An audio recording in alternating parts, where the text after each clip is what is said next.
अपना परिचय दो ज्येष्ठ गांधारी नंदन। ज्येष्ठ गुरु राजकुमार दुर्योधन महाराज को प्रणाम करता है। आयुष्मान भव। अपना परिचय दो कुंती नंदन। महारानी कुंती के द्वितीय पुत्र, महाराज कुमार युधिष्ठिर का अनुज और आचार्य द्रोण का शिष्य भीमसेन। इन दोनों ने गदा का चयन किया है महाराज।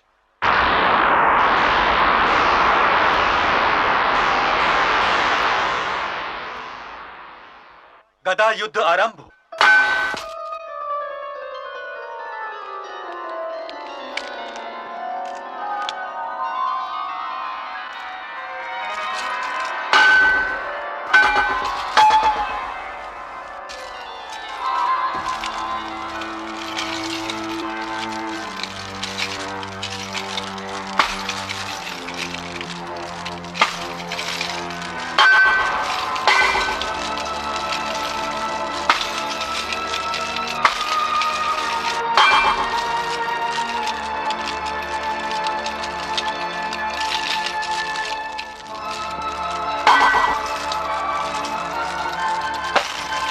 भांजे।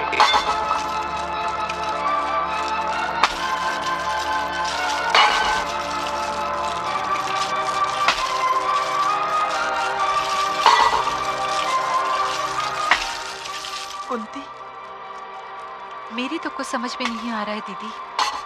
हे भगवान, क्या हुआ? भाई भाई का खेल लड़ाई बनता जा रहा है दीदी।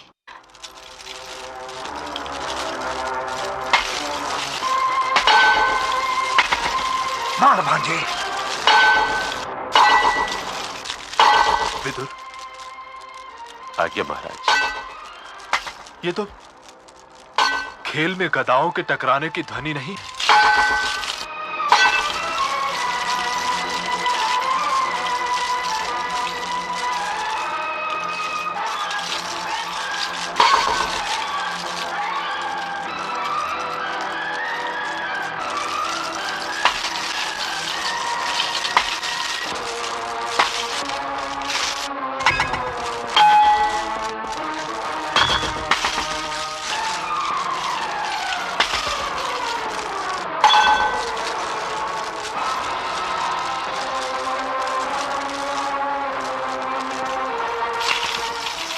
ये प्रतियोगिता बंद करवाओ।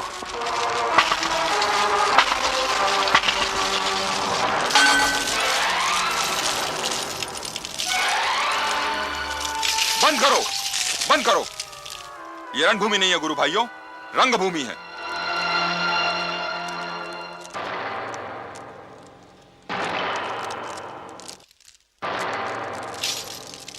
मैंने तो सुना था लोग पंचाल नरेश को खींचते हुए यहां लाकर गुरु चरणों में डालने वाले हैं। अनुज भीम, अपने भाई पर व्यंग्य के वाण मत चलाओ। युद्ध में किसी न किसी को तो हारना ही पड़ता है।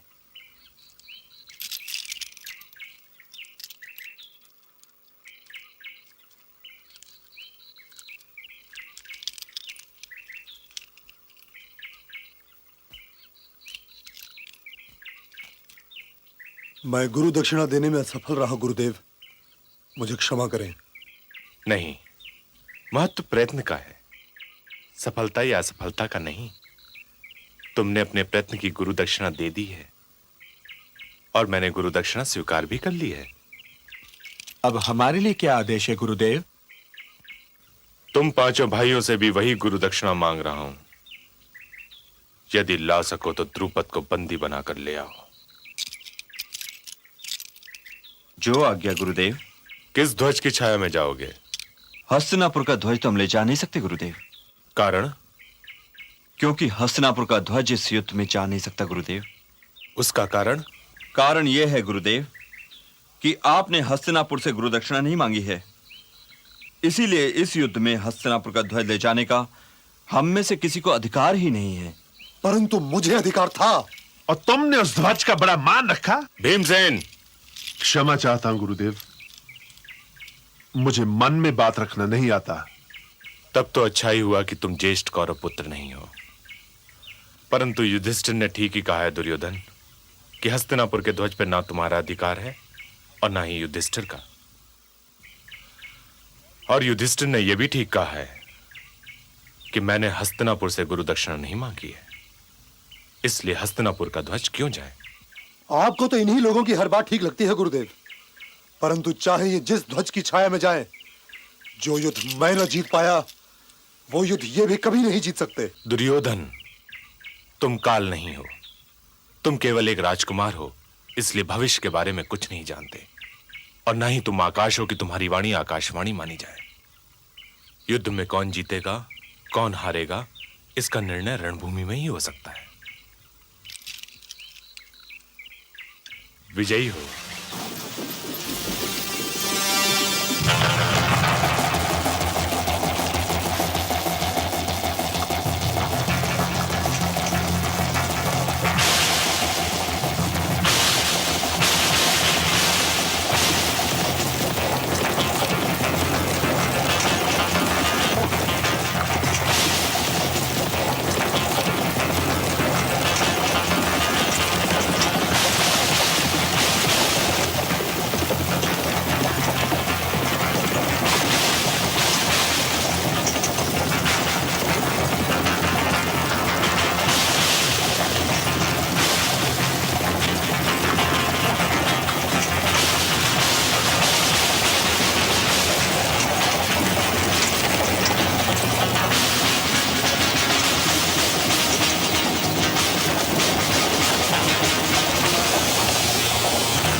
केवल 5।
मैं आपको आचार्य द्रोण के नाम पर बंदी बनाता हूं।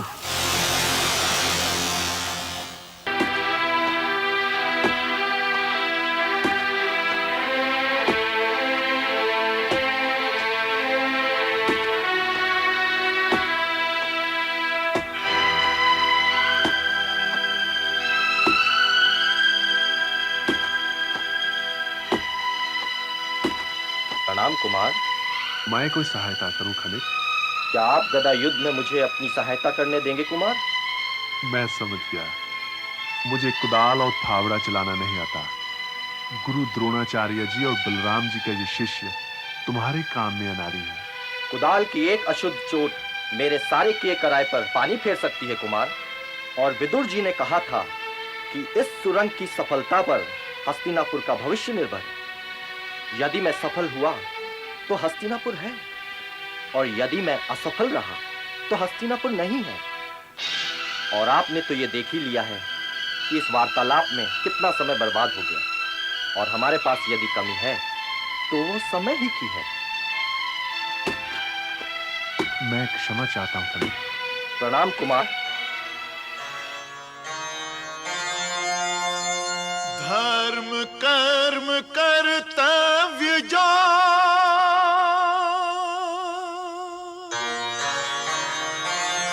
समय रहे कर जाए,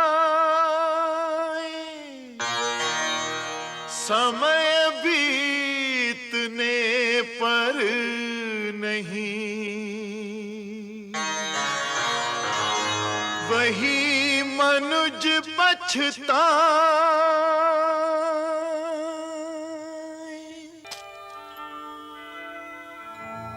क्या बात है अनुज? आप भली भांति जानते हैं बड़े भैया की क्या बात है। मेरा तो जी चाहता है कि उस गंधार नरेश शकुनी की खोपड़ी में ऐसा मुक्का मारूं कि उसका सर उसकी छाती में उतार दूं। तुम जैसे महावीर को क्रोध शोभा नहीं देता प्रिय भीम। तो क्या इन जैसे महावीर को रातों रात लाक्षागृह से भाग निकल जाना शोभा देता है बड़े भैया? हम भागे नहीं अर्जुन, हम भागे नहीं। ये मत भूलो कि श्री राम के वनवास ही से लंकापति रावण के विनाश का मार्ग निकला था। क्या पता जिस मार्ग पर हम निकल पड़े हैं, ये मार्ग हमें किसी अनमोल रत्न की ओर ले जाए। परंतु हम हस्तिनापुर को नहीं त्याग सकते बड़े भैया। वो नगरी हमारी मां है। नहीं, वो नगरी हमारी मां नहीं। हमारी मां तो ये हैं। परंतु हस्तिनापुर तो जाना ही पड़ेगा माताश्री। क्यों क्यों जाना पड़ेगा?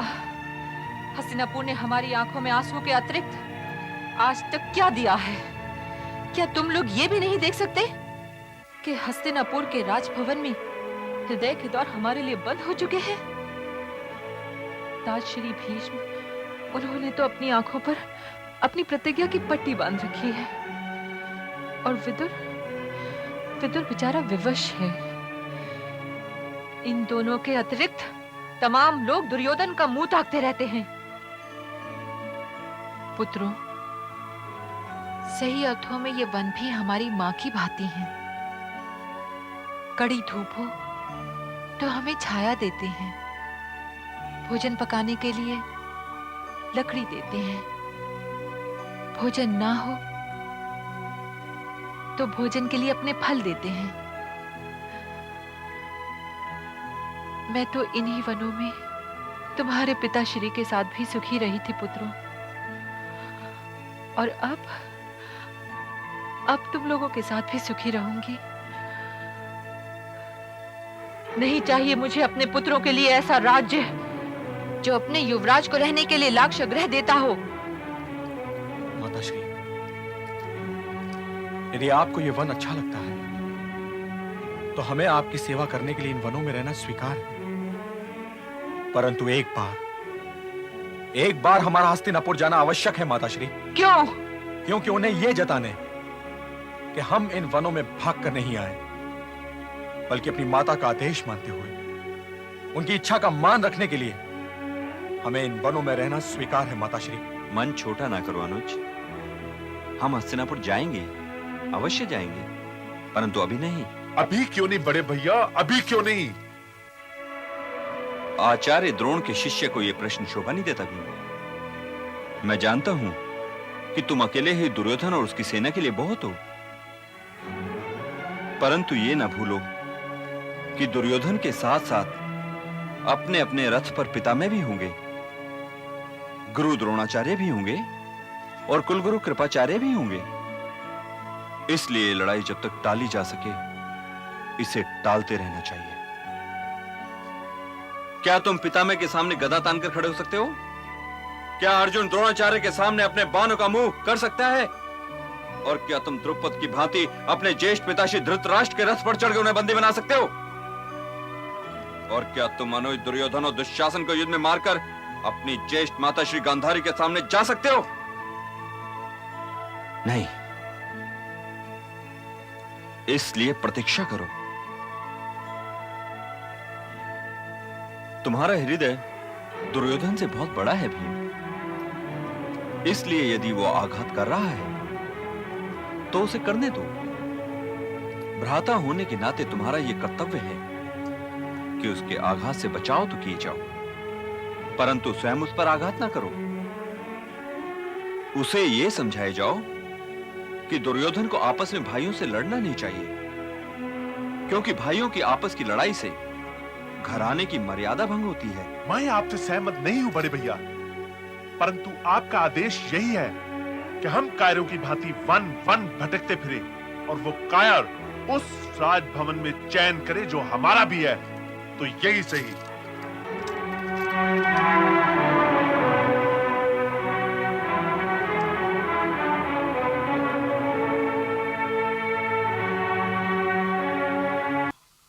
हस्तिनापुर यहां से अधिक दूर नहीं है माते। किसी आते जाते ने देख लिया तो हम लोग पहचान लिए जाएंगे। परंतु माताश्री से चला नहीं जा रहा भ्राताश्री। पुत्र युधिष्ठिर, मेरा पुत्र सहदेव थक गया है, उसे थोड़ी देर विश्राम कर लेने दो। जो आज्ञा माताश्री, परंतु ठहरना उचित नहीं है माते। एक बात है भ्राताश्री, माताश्री नकुल और सहदेव ना चले और हम तीनों चलते रहें। परंतु मजले भैया, हम लोग माताश्री और दोनों छोटे भाइयों को अकेला वन में कैसे छोड़ सकते हैं? इन तीनों को छोड़ने को मैंने कब कहा है प्रिय अर्जुन? फिर क्या कहा था तुमने भीम? मैंने तो कहा था ये तीनों ना चले, हम तीनों चलते रहें। पर बात तो वही हुई ना मजले भैया। बात वही कैसे हुई? घूरो मत, अभी बताता हूं और दिखाता भी हूं।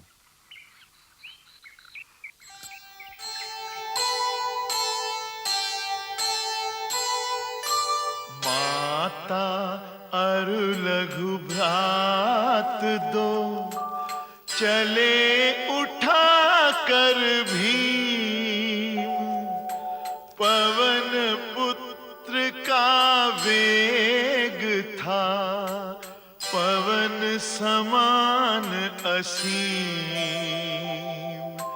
पवन समान असीम।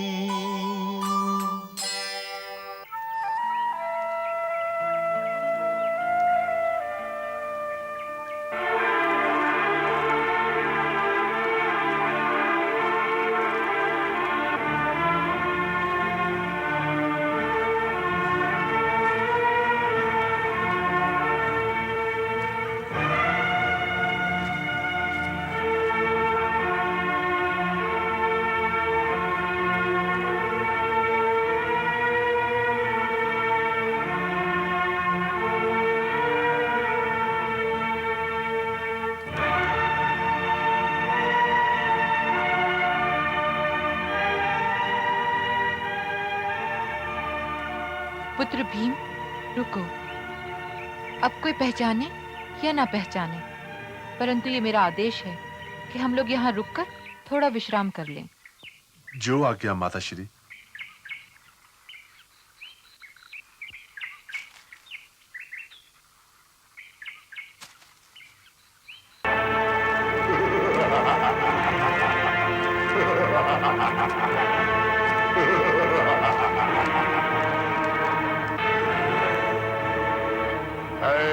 हट्टा कट्टा। तू क्या अकेले ही खा जाना चाहती है? मनुष्य देखकर राल टपक आई। आज के भोजन के लिए ही बहुत है। ऐसा न कहो भैया, इसे तो मैं अपना हृदय दे बैठी हूँ। क्या अपने कुल की मर्यादा का ध्यान नहीं तुझे, जो मनुष्य जाति को हृदय दे बैठी? सारी राक्षस जाति में थू थू कड़वाएगी मेरी। प्रेम जाति का भेद नहीं मानता भैया। उल्टा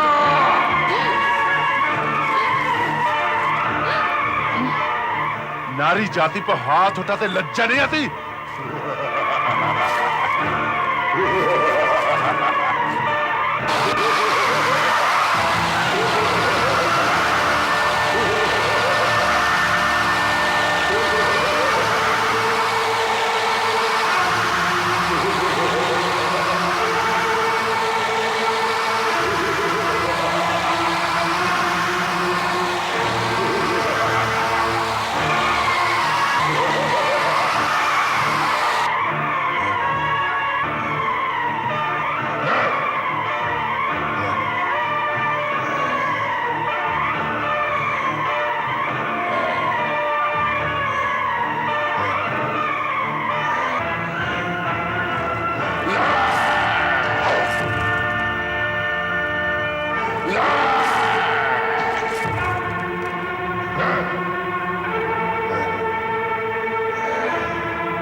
नहीं अर्जुन, 1 से 2 का युद्ध करना युद्ध के नियमों का उल्लंघन है।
देवी, अब तुम निर्भय होकर जा सकती हो।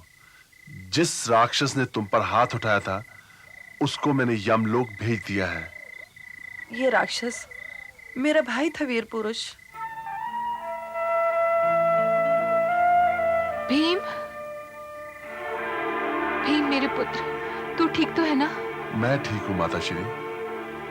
हे देवी, मुझे अपने इस पुत्र की सेवा के लिए स्वीकार कीजिए। जोड़ी तो अच्छी रहेगी माताश्री। आपके दुलारने से बहुत बिगाड़ दिया माताश्री। कहा तो इसने ठीक ही था अनुज। भ्राताश्री आप भी। तुम्हारा नाम क्या है? मेरा नाम हिडिंबा है और ये था मेरा भाई हिडिंब। मुझे अपने चरणों में शरण दीजिए देवी।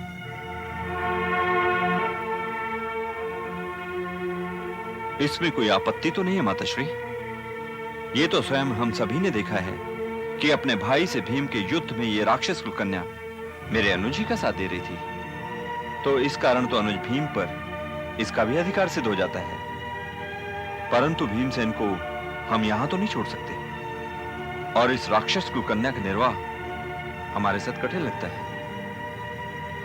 यदि आपके ज्येष्ठ पुत्र का यही विचार है तो हे देवी, मुझे अपने चरणों में प्राण त्यागने की आज्ञा दीजिए।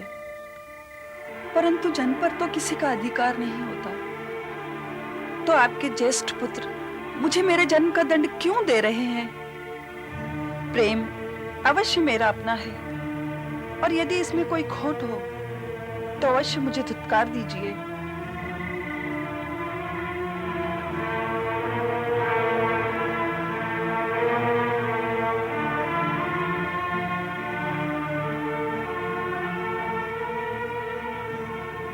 हिडंबा, मेरा पुत्र भीम सदैव ही तो तुम्हारे साथ रह नहीं सकता। मैं ये जानती हूँ देवी, संतानवती होते ही आपके पुत्र को आपके पास पहुंचा दूंगी। क्या आदेश है माते? धर्म क्या कहता है पुत्र? आप जैसी माता का आदेश ही परम धर्म है। आपके चरणों में हूँ माते, मेरी रक्षा कीजिए।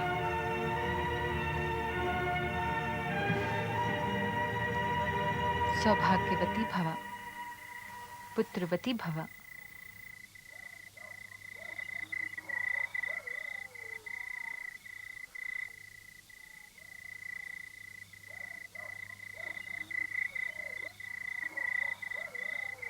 बधाई हो मंजले भैया। तनिक भाभी की ओर देखो छोटे भैया। मैं निश्चिंत हूँ कि मजले भैया को ससुराल में भोजन का कोई कष्ट नहीं होगा। तो तुम भी चलो लल्ला साथ, भर पेट खिलाऊंगी।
अभी तक मेरा भोजन नहीं आया, मैं सबको खा जाऊंगा।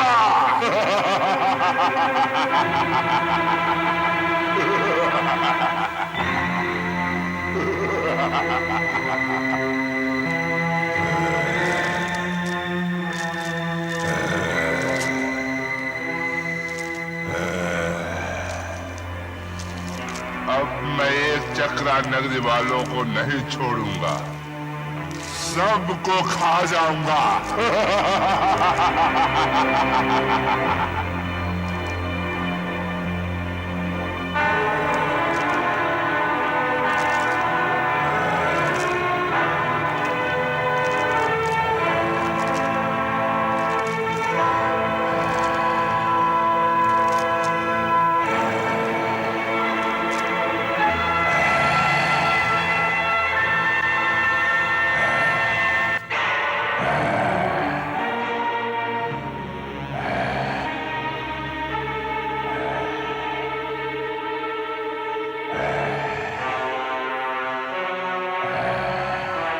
ए छोकरे, कौन है तू जो इस प्रकार बैठे बकासुर का भोजन जब्त किए जा रहा है? पल भर रुको, मुझे तनिक मूली खा लेने दो। ऐसी स्वादिष्ट मूली मैंने कभी नहीं खाई। तू भी बड़ा स्वादिष्ट लग रहा है। लगता है तेरी हड्डियों में भी बहुत गुदा भरा होगा।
समय इस रास्ते से ना आते तो अच्छा था। यहीं कहीं बकासुर रहता है। मित्र, उसने तो एक चक्रा नगरी में आतंक मचा रखा है। ये कौन है? ये तो बकासुर है। बकासुर? अरे बकासुर मर गया? अरे भाइयों बकासुर मर गया। चलो नगरवासियों को सूचित करते हैं। चलो बकासुर मर गया। अरे बकासुर मर गया।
इस संसार के सारे क्षत्रिय सुने, वो क्षत्रिय भी सुने जो अब इस संसार में नहीं है, और वो क्षत्रिय भी सुने जो इस संसार में आने वाले हैं। मैं जो कहने जा रहा हूं, ना मुझसे पहले किसी ने ऐसा कहा है, ना कोई मेरे पश्चात ऐसा कहेगा। मैं पांडु पुत्र भीम ये घोषणा करता हूं कि जब तक रणभूमि में इस दुशासन की छाती चीर कर इसका लहू नहीं पी लूंगा, अपने पूर्वजों को अपना मुंह नहीं दिखाऊंगा।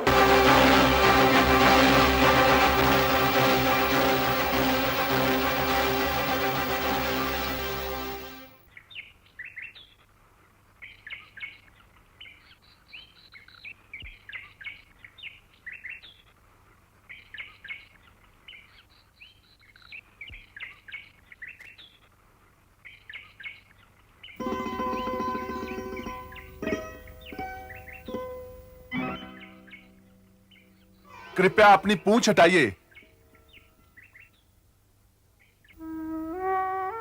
सुना नहीं? कृपया अपनी पूंछ हटाइए। पूंछ हटाइए। अरे राम का नाम लो भाई, मुझे विश्राम करने दो। पूंछ हटाते हो कि उठाकर फेंक दूं? कहा ना भैया, राम का नाम लो। पूंछ हटाते हो कि मैं हटाऊं? हटा दो भैया, हटा दो।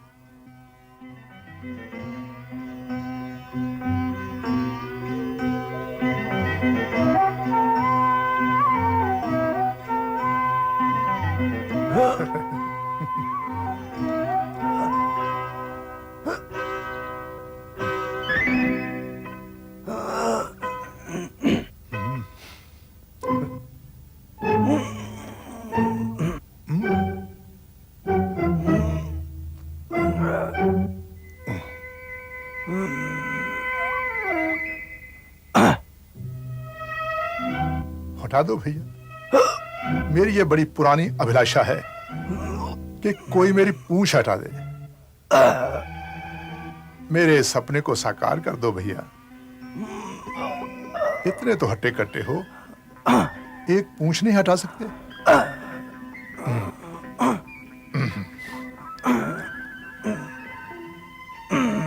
हटाओ हटाओ, हटाओ। हाँ?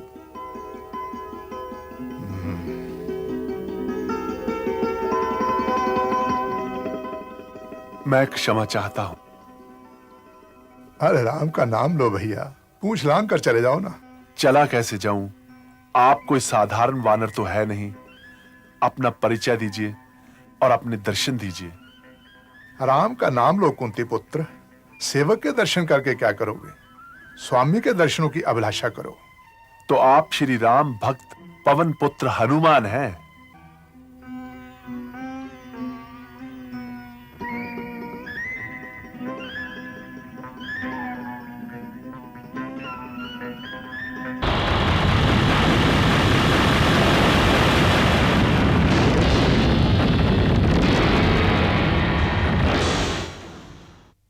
जय श्री राम।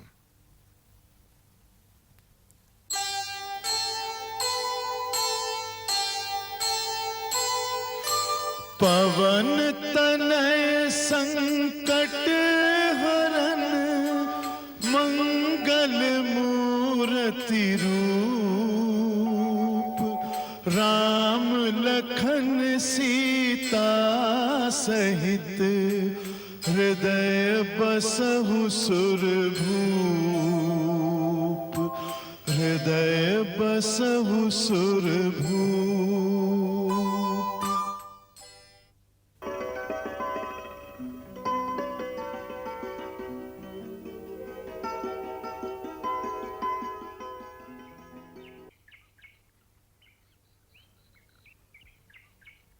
यदि मैं पवन पुत्र हनुमान नहीं होता तो तुम्हें बार बार भाई क्यों कहता? किंतु आप मुझे इस दशा में क्यों मिले? तुम्हें ये शिक्षा भी तो देनी थी अनुज कि निर्बल और वृद्ध का आदर करना चाहिए, और तुम्हें यह भी सिखाना था कि जो आंखें देखती हैं केवल उतना ही सत्य नहीं होता, सत्य हर आंख से बड़ा होता है। तुमने देखा कि एक वृद्ध वानर लेटा हुआ तुम्हारी बाहों के कसबल को चुनौती दे रहा है और तुमने चुनौती स्वीकार कर ली। क्या पता है अपनी जीवन यात्रा में तुम्हें किस मार्ग में, किस रूप में कौन मिल जाए। क्षमा चाहता हूं, अब कभी ऐसी भूल नहीं होगी। अच्छा, अब तुम जाओ। हमारा निवास यहां से अधिक दूर नहीं। आप वहां चलकर विश्राम कीजिए और मेरे भाइयों को भी आशीर्वाद दीजिए। मेरा आशीर्वाद तो सदैव तुम लोगों के लिए है। तो चलकर हमें युद्ध नीति समझाइए, क्योंकि हम एक महायुद्ध की तैयारी कर रहे हैं। आपने तो रावण, मेघनाद और कुंभकर्ण जैसे योद्धाओं को हराया है। मैंने युद्ध अवश्य किया था अनुज, परंतु जीत हुई थी श्री राम की। सत्य और असत्य के संग्राम में दोनों ही ओर से लड़ते तो योद्धा ही हैं, परंतु विजय सत्य की होती है और पराजय असत्य की। इसलिए सत्य को पहचानो और उसे दोनों ही हाथों से पकड़े रहो। यही युद्ध नीति है। तो क्या आप सत्य और असत्य के युद्ध में सत्य की ओर से युद्ध नहीं करेंगे? ये युग मेरे युद्ध करने का नहीं, परंतु मेरा आशीर्वाद तुम लोगों के ध्वज के साथ सदैव रहेगा।